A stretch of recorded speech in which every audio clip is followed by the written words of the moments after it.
3 பாகங்களை பார்த்துட்டோம். தங்கம், அதே மாதிரி லாக்டவுன் அப்படிங்கிறதெல்லாம். பட் லாக்டவுன் இப்போ மினி லாக்டவுனாக சுருங்கி டெல்லியில் வந்துருச்சு அப்படின்னு சொன்னால் உங்களால் நம்ப முடியுதா? சுகர் எக்ஸ்போர்ட் அப்படிங்கிறத இந்தியா செப்டம்பர் 30ஆம் தேதி வரை தடுத்திருக்காங்க அப்படிங்கிற ஒரு செய்திக்கு பின்னால் அங்கேயும் ஒரு சின்ன பொலிட்டிக்ஸ் இருக்குது. என்னன்னு தெரியுமா? அமெரிக்காவுக்கு ஏகப்பட்ட பிரச்சனைகள் இருக்குது அப்படிங்கிறது தெரியும். சீனாவுக்கு அமெரிக்காவினுடைய அதிபர் ட்ரம்ப் அவர்கள் போயிருக்கார் அப்படின்னும் தெரியும். ஆனால் அமெரிக்க அதிபர் கூட ஒரு 18 வியாபாரிகள் போயிருக்காங்களாமே. எல்லாருமே இன்டர்நேஷ்னல் லெவலில் இருக்கக்கூடிய பில்லியனியர்ஸ். அதுவும் ஆப்பிளினுடைய சிஇஓ, முன்னாள் சிஇஓ, முக்கியமான அமேசான் இப்படின்னு சொல்லி பல நிறுவனங்களுடைய தலைவர்கள் போயிருக்காங்க. காரணம் என்னன்னு தெரியுமா? இது பாகம் 4. அன்பு தமிழஞ்சங்களுக்கு தமிழ் பொக்கிஷத்தின் வணக்கங்கள்.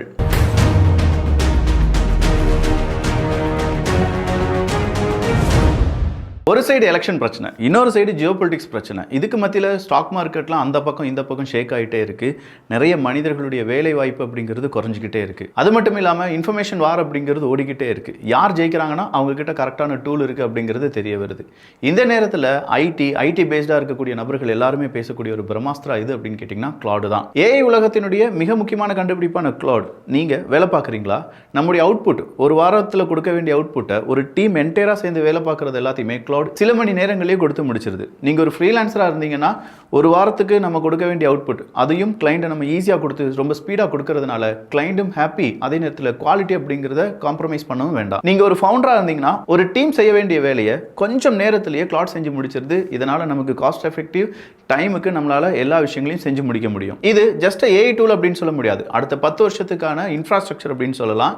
இப்படிப்பட்ட விஷயத்தை நாம தெரிந்து கொள்ளாமல் அவுடேட்டடா இருக்கும் அப்படின்னா கண்டிப்பா இந்த வீடியோ உங்களுக்கானது தான். கம்ப்ளீட் கிளவுட் லைவ் ட்ரைனிங் அப்படிங்கிறது வர்ற சாட்டர்டே சண்டே 10 மணிலேருந்து 7 மணி வரை உங்களுக்கு கிடைக்க போகுது. 2 தினத்துக்கான இந்த லைவ் ஒர்க் ஷாப்ல நீங்க ஒரு ஃப்ரீலான்சரா இருக்கலாம், ஒரு குடும்ப பின்னணி சார்ந்தவங்களா இருக்கலாம், ஒரு ஜாப்ல இருக்கலாம், ஒரு ஃபவுண்டரா இருக்கலாம். இப்படி யார் வேணாலும் வந்து அட்டென்ட் பண்ணி உங்களை அடுத்த கட்டத்துக்கு கொண்டு போகணும்னா இது உங்களுக்கு உதவியா இருக்கும். 16 மணி நேரம் இந்த லைவ் செஷன் அப்படிங்கிறது இருக்க போகுது. இதுல do hours of research in minutes using Claude, அதே மாதிரி build tools and data boards without writing a single line of code, create presentations and reports automatically, turn Claude into your permanent intelligent assistant. இது எல்லாத்தையுமே நம்ம இந்த work ஷாப்ல படிக்க போறோம். ஓவராலாக 10,000 ரூபா ஆகக்கூடிய இந்த லைவ் செஷனை அவுட் ஸ்கில் நமக்கு ஃப்ரீயாக ப்ரொவைட் பண்ணுறாங்க. ஸோ இதில் நீங்கள் ஜாயின் பண்ணால் கீழே அதுக்கான லிங்க் இருக்குது. நான் முதலே சொன்ன மாதிரி இந்த இன்ஃபர்மேஷன் யுத்தத்தில் நம்ம ஜெயிக்கணும்னா அதை ஃபர்ஸ்ட் நம்ம படிச்சிருக்கணும். லாக்டவுன்லாம் தெரியும் விக்கி, அது என்னப்பா மினி லாக்டவுன்? நீ சொன்ன மாதிரியே ஒர்க் ஃப்ரம் ஹோம்லாம் வரப்போகுதா அப்படின்னு கேட்டால் சார் டெல்லியில் வந்துருச்சு. ஏன் வந்துச்சு, எதுக்காக வந்துச்சு அப்படின்னா கடந்த 3 பதிவுகள் பார்த்தா மட்டும்தான் இதெல்லாம் புரியும். இன்னொரு பதிவும் இருக்குது. அப்போது இந்த 3 பதிவுகளில் ரொம்ப விலாவரியாக தங்கம் சார்ந்து இருக்கக்கூடிய பிரச்சனைகள், அது சார்ந்த இந்தியா எடுத்த முடிவுகள், இந்தியாவுக்கும் ஏகப்பட்ட பிரச்சனைகள் இந்த மிடில் ஈஸ்ட் வழியாக என்னெல்லாம் வந்துட்டு இருக்கு அப்படிங்கிறது எல்லாத்தையுமே நம்ம எக்ஸ்பிளைன் பண்ணிட்டோம். இனிமே அதற்கான அடுத்த கட்ட நடவடிக்கை இந்திய அரசாங்கம் என்ன செய்ய போகிறாங்க அப்படிங்கிறது தான். முதல் கட்டமாக டெல்லியில் என்னெல்லாம் அறிவிச்சிருக்காங்க அப்படின்னு நான் சொல்லிடுறேன்.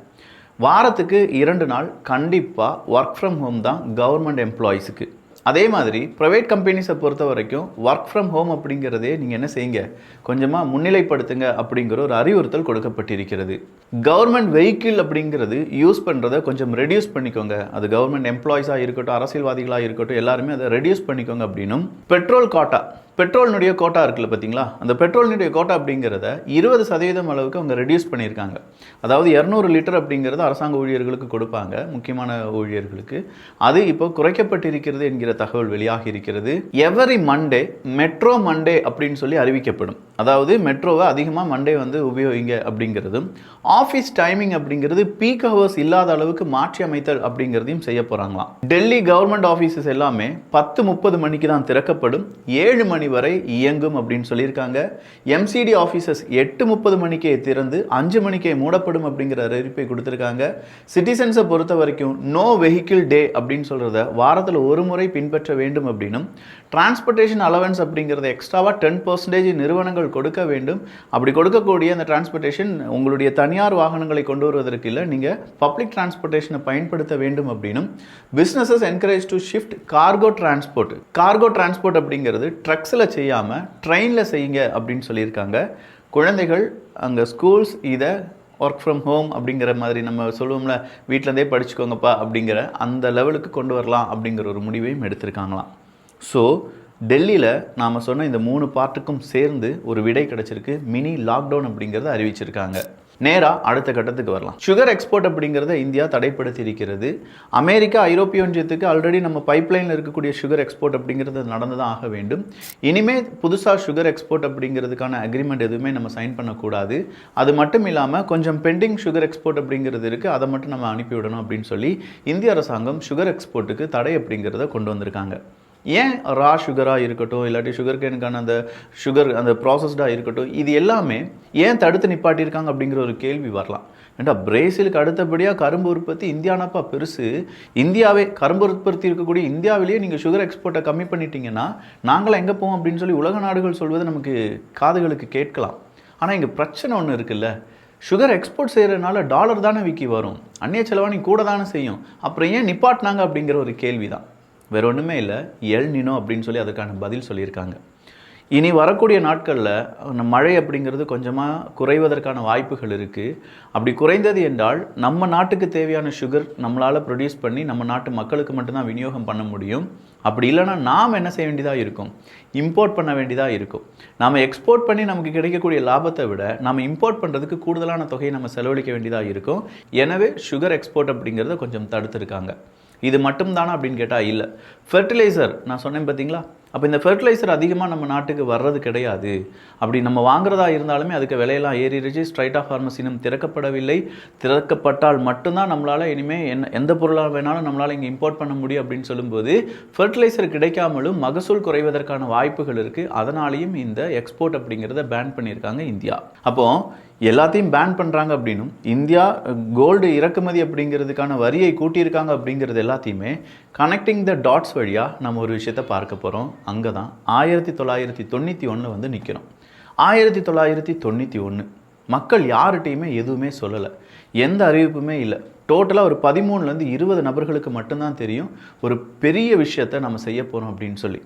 டன் கணக்கான ஏதோ ஒரு பொருள் எல்லாமே மின்னுது, கண்ணை பறிக்கக்கூடிய அந்த மின்னல் ஒளி இருக்கக்கூடிய ஒரு பொருளை பாக்ஸாக அடித்து விமானத்தில் ஏற்றிட்டு இருக்காங்க. ஏன்பா நேற்று தான் ஒரு 20 டன்னு போச்சு, இன்றைக்கி என்னப்பா மறுபடியும் ஒரு 47 டன்னு போகுது அப்படின்னு சொல்லி யாரோ கேட்கும்போது அது டன் கணக்கான பொருள் கிடையாது, டன் கணக்கான தங்க பார்கள் அப்படின்னு சொல்லி ஒருத்தர் சொல்கிறார். இது எல்லாமே எங்கே போகுது அப்படின்னு பார்த்தீங்கன்னா யூனியன் பேங்க் ஆஃப் சுவிட்சர்லாந்துக்கு போகுது. யூனியன் பேங்க் ஆஃப் சுவிட்சர்லாந்துக்கு ஏன் போகுது அப்படின்னு கேட்டால் நமக்கு அவங்க என்ன செய்கிறாங்க, கடன் கொடுக்குறாங்கப்பா. யார் கடன் கொடுக்குறா, ஐஎம்எஃப் கடன் கொடுக்குது. அப்போ இந்த தங்க பாரை நம்ம கொண்டு கொடுத்த உடனே நமக்கு கடன் கிடச்சிருமா அப்படின்னு கேட்டால் இல்லை. ஐஎம்எஃப் நேரடியாக கடன் கொடுக்காம ஒரு பேங்கில் போய் இந்த தங்கத்தை வச்சிரு, நான் சொன்ன அடுத்த 48 மணி நேரத்தில் உனக்கு பணம் கொடுக்குற மாதிரியான ஒரு பேங்க் இருக்குன்னா அது யூனியன் பேங்க் ஆஃப் சுவிட்சர்லாந்து தான். ஸோ அந்த பேங்க் கிட்ட நான் ஆல்ரெடி பேசிட்டேன், நீ தங்கத்தை ஏற்றுமதி பண்ணு, என்கிட்ட வந்து உட்காந்து பேசு, நான் ஓகே சொல்கிறேன் அப்படின்னு சொல்கிறாங்க. ஐஎம்எஃப்ட்ட போய் நம்ம உட்காந்து பேசுகிறோம். ஐஎம்எஃப்ட்ட போய் நம்ம உட்காந்து பேசும்போது அவங்க நமக்கு 2.2 பில்லியன் அமெரிக்க டாலர் ஏதோ அவங்க என்ன செய்கிறாங்கன்னா நமக்கு பெயில் அவுட் பண்ணுறாங்க. அப்படி பெயில் அவுட் பண்ணுறதுக்கு முன்னாடி எல்பிஜி அப்படின்னு சொல்லக்கூடிய தாராளமயமாக்குதல், குளோபலைசேஷன், இது எல்லாத்தையுமே நம்ம என்ன செய்கிறோம், நம்ம சந்தையை திறந்து விடுறோம். இதுதான் ஐஎம்எஃப் வச்ச நமக்கான ஒரு மிக முக்கியமான கோரிக்கை. அதை நீ சைன் பண்ணலைன்னா இந்த கோல்டை நீ திரும்ப எடுத்துகிட்டு போயிட்டு நான் கடன் கொடுக்க மாட்டேன்னு சொல்கிறேன். அந்த அளவுக்கு கோல்டு அப்படிங்கிறத வச்சு நம்ம என்ன செஞ்சோம்னா நம்முடைய அந்நிய செலவாணி, ஏன்னா நம்மகிட்ட எவ்வளோ இருந்துச்சு தெரியுமா, 1.2 பில்லியன் அமெரிக்க டாலர் தான் இருந்துச்சு. அதாவது கிட்டத்தட்ட வெறும் 3 வாரம் மட்டும்தான் அந்த காலத்தில் நம்மளால் அதை வச்சு நமக்கு தேவையான பொருளை இம்போர்ட் பண்ண முடியும். இப்போ நம்மகிட்ட 720 பில்லியன் இருந்துச்சு, அதில் 690 பில்லியன் கிட்ட இப்போ இருக்கே விக்கி அப்படின்னு நீங்கள் கேட்கலாம். இதை வச்சு நம்மளால் இன்னும் 7லேருந்து 11 மாதங்கள் ஓட்டிட முடியும் அப்படின்னு சொல்கிறாங்க. பட் இங்கே ஓட்டிட முடியும் அப்படிங்கிறத விட நம்ம நாடு 1991 வளர்ச்சி அடையக்கூடிய நாடுகளில் மிக முக்கியமான நாடாக இருக்குது. ஸோ அந்த 1991 கூட கம்பேர் பண்ணும்போது நமக்கான தேவைகளும் நமக்கான செலவுகளும் அதை தாண்டி நம்முடைய ரூபாயினுடைய விலை வீழ்ச்சி, அந்த மதிப்பு வீழ்ச்சி அப்படிங்கிறது ரொம்ப கூடுதலாக போயிட்டே இருக்குது. இது எதுவுமே நம்மளால் கண்ட்ரோல் பண்ண முடியாத நிலைமைக்கு போயிருச்சுன்னா எகெயின் அங்கே ஒரு சிக்கல் வரலாம். 1991 மாதிரியான சிக்கல் வந்துருச்சான்னு கேட்டால் இல்லை. பட் 2006, 2013 இந்த லெவலில் இருக்கக்கூடிய சிக்கலில் ஏதோ ஒரு லெவலில் வந்து நம்ம நிற்கிறோம். சரி, 1991 இப்படி ஒரு சிக்கல் வர்றதுக்கான காரணம் என்ன அப்படின்னு கேட்டால், சார் சதாம் ஹுசைன் குவைத்தை போய் அட்டாக் பண்ணிட்டாரு, அதனால் என்ன செஞ்சிட்டாங்க, ஆயில் வராதுன்னு சொல்லிட்டாங்க, ஸ்ட்ரைட் ஆஃப் ஹார்மஸ் மூடிட்டாங்க, ஆயில் வராதுன்னு சொல்லிட்டாங்க. ரெண்டு ஒரே ரீசன் தான். அப்போ 1991 நம்ம ரிக்கவர் ஆகிறதுக்கு எடுத்துக்கொண்ட டைம் எவ்வளவுன்னு கேட்டிங்கன்னா 18 மாதங்கள். புரிஞ்சுதா? கிட்டத்தட்ட 1.5 வருடங்கள் எடுத்துச்சு நம்ம அதுலேருந்து கொஞ்சம் கொஞ்சமாக மேலெழும்பி வர்றதுக்கு. அப்போவே 18 மாதங்கள் எடுத்துச்சுன்னா இப்போ அட்லீஸ்ட் 2 to 3 இயர்ஸ் ஆகும் அப்படின்னு சொல்கிறாங்க நம்ம ரிக்கவர் ஆகி வர்றதுக்கு. நாம மட்டும் கிடையாது, இங்கே நாமன்னு சொல்கிறது நாம மட்டும் கிடையாது, உலக நாடுகளை நான் பொதுவாக சொல்கிறேன். ஸோ இவ்வளோ ஒரு சிக்கலை நம்ம இருக்கோமே, அப்போ நம்முடைய அந்நிய செலவாணி, நம்முடைய டாலரை நம்ம எந்த அளவுக்கு சேவ் பண்ண முடியுமோ அந்த அளவுக்கு சேவ் பண்ணணும் அப்படிங்கிற ஒரு எண்ணம் மட்டும்தான் இந்திய அரசாங்கத்திடம் இருக்கிறது. அப்போ மோடி அவர்களுடைய வெளியுறவு கொள்கையை பொறுத்த வரைக்கும் இனி வெளிநாடுகளில் பேசி நமக்கான ஆயில் கொண்டு வர்றதுக்கான முயற்சிகள் எடுப்பாங்களான்னு கேட்டால் எடுப்பாங்க.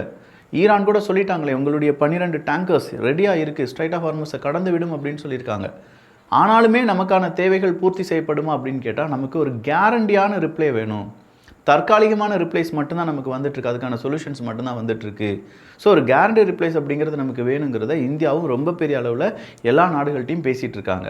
இல்லவிக்கி நல்லா நிஃப்டி 50 அப்படின்லாம் வச்சு ஷேர் மார்க்கெட் வேறு மாதிரி பெர்ஃபார்ம் பண்ணிட்டு இருக்கேன்னு கேட்டால், சார் இந்த நிஃப்டி 50ல் 30% அப்படிங்கிற லாபம் எதன் அடிப்படையில் வருது அப்படின்னு கேட்டிங்கன்னா டாலர் லிங்க்டு எக்ஸ்போர்ட் ரெவன்யூ வச்சு தான். இந்த டாலர் லிங்க்டு எக்ஸ்போர்ட் ரெவன்யூ அப்படிங்கிறது குறைஞ்சிருச்சு அப்படின்னா நிஃப்டி 50 அங்கே அடி வாங்குது அப்படின்னு அர்த்தம். நிஃப்டி 50 அடி வாங்குது அப்படின்னா நம்ம நாட்டில் இருக்கக்கூடிய 50 முக்கியமான நிறுவனங்கள் அடி வாங்க போகுது அப்படிங்கிறது அர்த்தம். அப்போ இது எல்லாமே ஒன்றோடு ஒன்றே கனெக்ட் ஆகிருக்கு. இங்கே பெட்ரோல் இல்லைன்னு சொன்னது, டீசல் அடுத்ததாக தட்டுப்பாடு வரப்போகுது, ஒர்க் ஃப்ரம் ஹோம் எடுத்துக்கோங்க, கோல்டுனுடைய ப்ரைஸை ரொம்ப பெரிய அளவில் நம்மளால் கட்டுப்படுத்த முடியாது, எனவே நாங்கள் டேக்ஸை இன்க்ரீஸ் பண்ணுறோம், கோல்டு வாங்காதீங்க, ஒர்க் ஃப்ரம் ஹோமுலேருந்து எல்லாமே நம்ம பழையபடியாக போக வேண்டும் அப்படின்னு சொன்னதுக்கான ரீசன் எல்லாமே இது எல்லாமே ஒன்றுடன் ஒன்று தொடர்பு இருக்கக்கூடிய காரணத்தால் மட்டும்தான். சரி, இந்த நேரம் ட்ரம்ப் அவர்களுடைய அந்த மூமெண்ட் இருக்குல்ல, அவர் சீனாவுக்கு போயிருக்காரு. சீனாவுக்கு போன கொஞ்ச நேரத்திலே 36 டாக்குமெண்ட்டில் சைன் பண்ணியிருக்காங்க அமெரிக்காவும் சீனாவும். என்னென்ன டாக்குமெண்ட்ஸ் அப்படிங்கிறது விலாவரியாக நம்ம வாட்ஸ்அப் குரூப்பில் நான் போட்டுடுறேன். அதுக்கு முன்னாடி அவர் கூட போன ஒரு 16 அமெரிக்கன் பில்லியனியர்ஸ் அப்படிங்கிறவங்க இருக்காங்க. இந்த 16 அமெரிக்கன் பில்லியனியர்ஸ் எதுக்காக போகணும்? எங்கள் 2 நாடுகள் 2017க்கு பிறகா ட்ரம்ப் அவர்கள் அங்கே போகிறது அப்படின்னா இது ஒரு அரசாங்கத்தினுடைய ஒரு ட்ராவல் தானே அப்படின்னு பார்த்தா கிடையாது. இது பிஸ்னஸ் மேன்களுடைய ஒரு கூட்டமைப்பு.